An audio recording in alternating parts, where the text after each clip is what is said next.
హైదరాబాద్లో దొంగలు బాగా తిరుగుతున్నారండి. అందరు జాగ్రత్తగా ఉండండి. ఈరోజు పేట్ బషీర్బాగ్లో ఒక అపార్ట్మెంట్లో తాళాలు పగలగొట్టి 100 కిలో వెండి, 15 గ్రాముల బంగారం, 12,000 నగదు దోచుకుని వెళ్ళిపోయారు. వాళ్ళు అందరూ కూడా మరణ ఆయుధాలతో తిరుగుతున్నారు. చాలా జాగ్రత్తగా ఉండవలసిన సమయం వచ్చిందండి. మళ్ళీ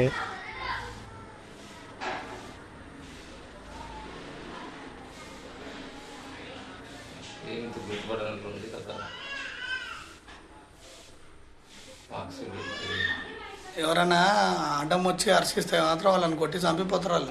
అట్లా ఉంది. తలం ఇది ఇది కొట్టి ఇలా గొల్లెం పెడతాడు. ఇలా గొల్లెం పెడతాడు. ఇక్కడ గొల్లెం పెడతాడుగా. అది అది కత్తిదే ఇక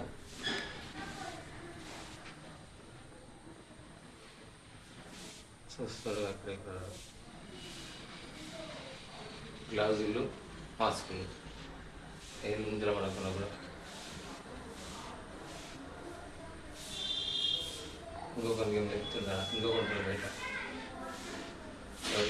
ఇంట్లోకి వచ్చి ఆశ్రమంలోకి వచ్చి ఇళ్ళకి